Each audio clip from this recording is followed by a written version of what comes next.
Okay, so I've just answered the first phone call in 3 days, and on the other line I hear, "Where the fuck are you?" And it's my mom. And where I am is in bed, where I've been for the last 4 days, ever since I got back from my 8-hour trip and my week at home with my grandparents for Thanksgiving in Ohio.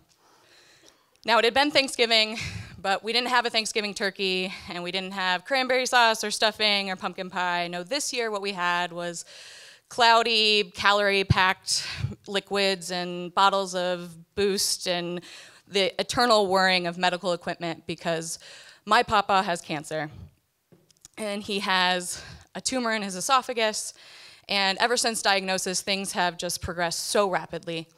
And he lost a ton of weight, and he can't eat anymore, and so he has a feeding tube, and the radiation has caused lung failure, so he can't be without an oxygen tank. And he doesn't look like my papa. At first, he had a sense of humor about it. He was like, well, at least I really like soup. And, you know, when my Nana would check in and be like, how was your pureed breakfast? He'd say, it's gone, isn't it? But the bleak outlook just gets worse every day. And one morning, I'm sitting at breakfast, and my Nana's working on her Sudoku puzzle, and my papa's working on his crossword puzzle, and he's just so weak, and he's so frail. And he starts to cough, and he coughs, and he coughs, and he coughs, and he coughs up blood, and he coughs up scabs, and I have to go. So they go to a doctor's appointment, and I packed up my car, and I left without a note, and without a call, and without a trace, and I don't even think I really knew what I was doing. I just had to go out of like self-preservation, of instinct. It was cowardice.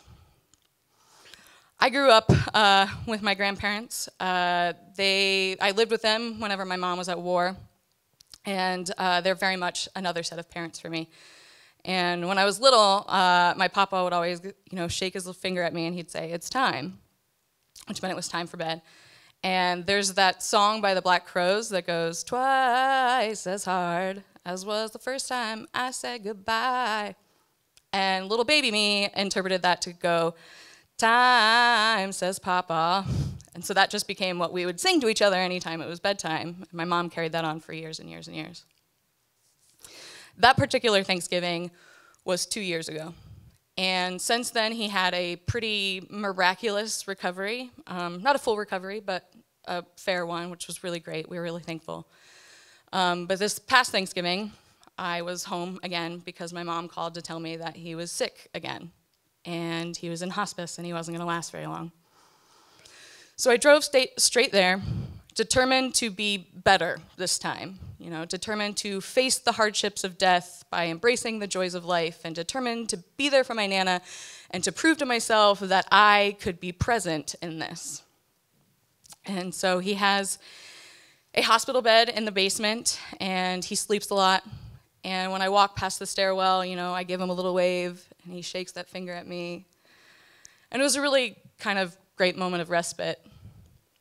The night after I got there, at about 2:30 in the morning, I woke up to hear moaning, like beleaguered, pain-filled, panicked moaning, and it was shockingly loud for a man so sick.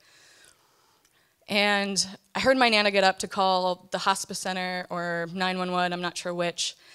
And I was poised on whether I should go down and help, but what would I do? Like, I have no medical training, and I would just be a panicked girl in the corner staring in disbelief.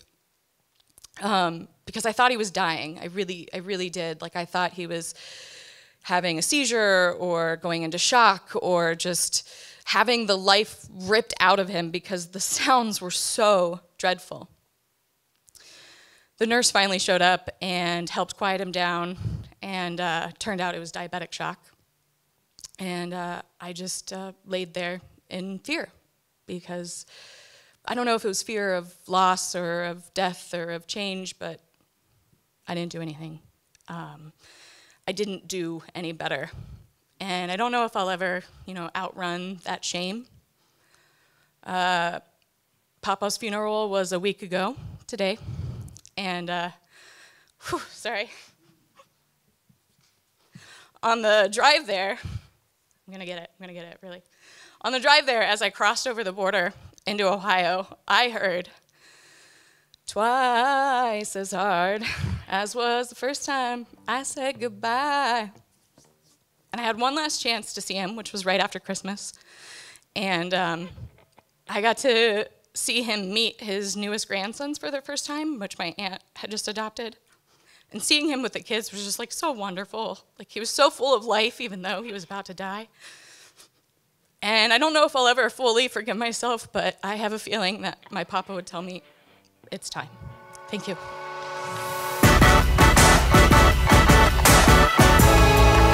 Round of applause.